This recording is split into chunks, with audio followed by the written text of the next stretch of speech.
Welcome everybody to episode 15 of Sad Songs Quarantine Hour, extra special Americana Festival Thriving Roots Backstage edition with special guest Lucinda Williams.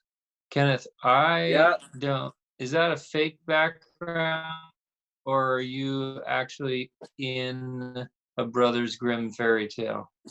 Oh, you're in the wilderness. There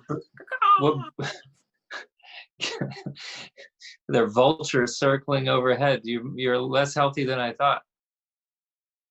Don't talk about my friends that way. Rude. Anyway, this week benefits NEVA, like all weeks, the National Independent Venue Association. Give them some money so that we don't lose you gotta be lower. Forever. You're out of the like frame. Here? You gotta be, yeah. They want to see your nice face. Yeah, NEVA, Wow. hashtag save our stages. This was one of my favorite episodes to do because as long as we've known Lucinda Williams, we've never actually gotten to sing with her. And she, of course, is a legend, one of the all-time greats, and she just put out a really beautiful new album. And so we finally got to sing and play with Lucinda, although, it was remote, so it doesn't really count, but maybe it does. Do you think with this haircut she'll think I'm Dave Cobb?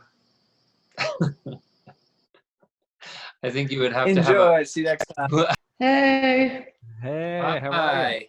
Hi. It's nice to see you. Nice to see you too. Where are you? Are you at home? Yeah, in Nashville.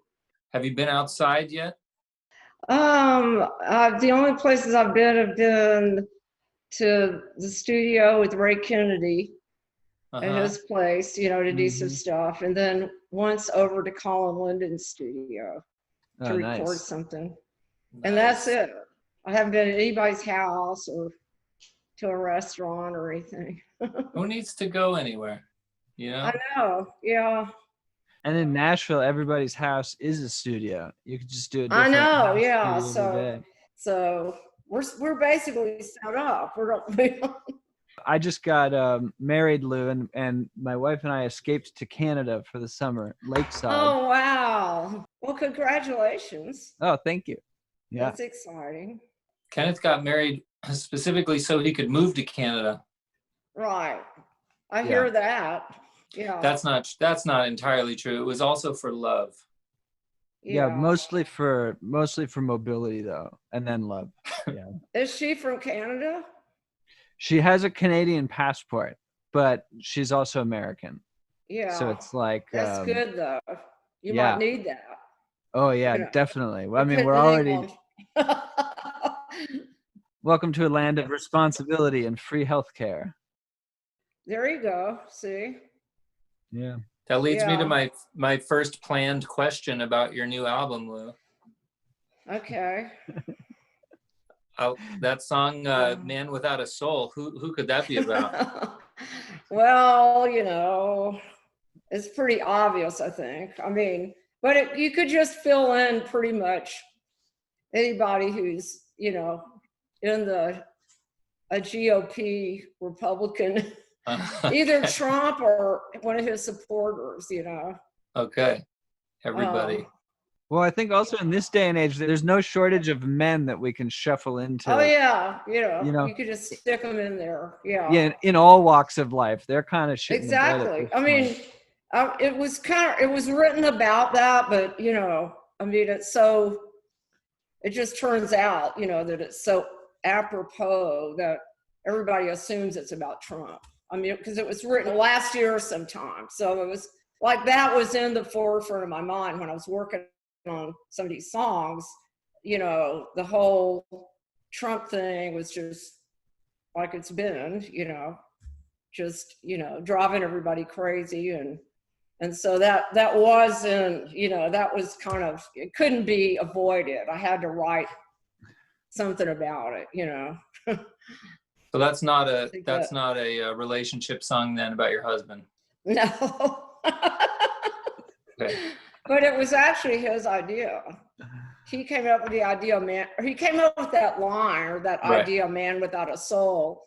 And to be quite honest, at first I said, well, I don't know, everybody has a soul. And, he looked at me, kind of rolled his eyes like, well, just look at it as an expression, Right. Mhm. And then I remembered that song that Neil Young, that line in an older Neil Young song where he goes, even Richard Nixon has got soul,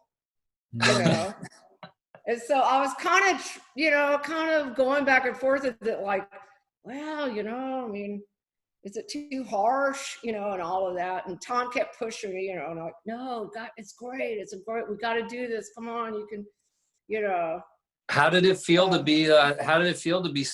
So political? It's not all political on the album, but how did that? Was it cathartic or? Yeah, very. I mean, the thing is, some of the songs, like "Bone of Contention," was written and recorded years ago when I was working on my, I think it was the West album or Little Honey, around that time. So that was already done. I mean, we re-recorded it, but that had already been written. And there's several of the songs, like the God is a Big Rotator, that one, I had the idea. I've been working on that one for years off and on. Sometimes it takes a while to finish a song. So I didn't sit and write them all from scratch, but I've been working on songs, having to do with, social unrest. Right. As more so than like political songs or protest songs, but just songs about, what's going on right now, and it's always been at the forefront of, what I do and everything. I mean, I have other songs that deal with similar issues, just maybe not quite as jarring as some of these, but, like even my song, Born to Be Loved, where it says, you weren't born to be a slave, you weren't born to be abused, you were born to be loved, Right. And my song Blessed, and so I was already dealing with some, I've always dealt with this stuff, but this one was just kind of like I had that many songs that were kind of all dealing, and they all just fell together so well, is the thing. Because I have other songs too that aren't on here.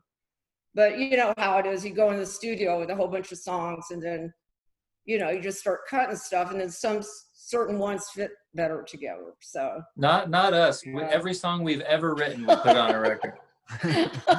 Good and bad. We have nothing extra. Well, but some of the other ones will be on the next album, Yeah, okay, good. I mean, these they kind of fit as a sort of a theme, I guess, or something. I don't know. Well, we love the album, Lou. It's beautiful. Thank you. Lou, we're going to do a song together remotely, right? On this horrible split screen. Well, I'd love to do Big Black Train. Let's do that. That's cool.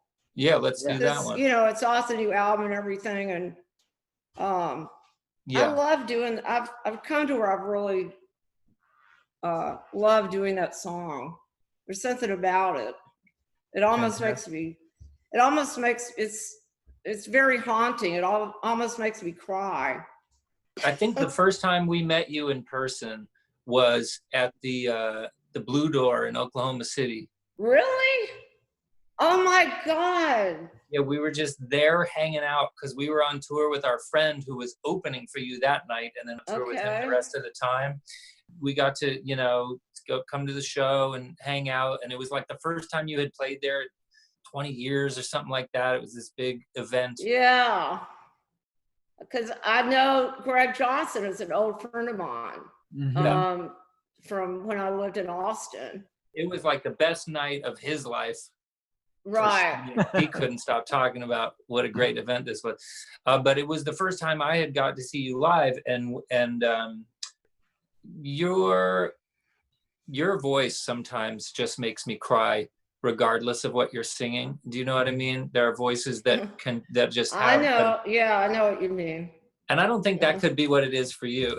I don't think it's your own voice just making you cry. But there's something about the way that you can sink into that song. Yes. The lyrics, which are, and the lines repeat, but they take on new meaning with the chord changes underneath it.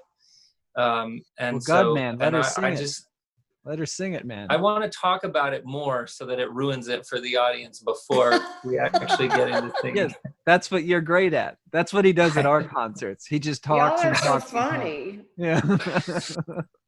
I like to tell people Oh, everything that they can expect before. I don't want any Okay. surprises.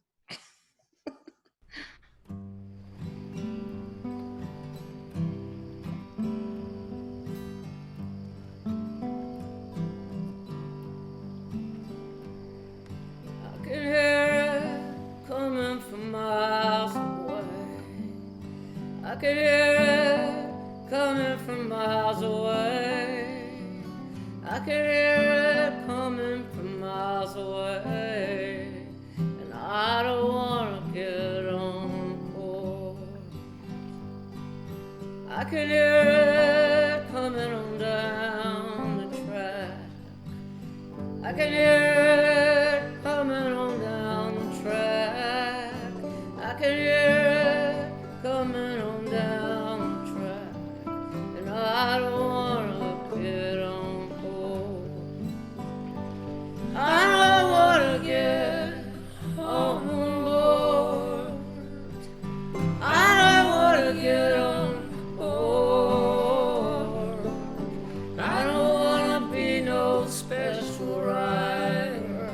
I don't wanna get on board. Big black train.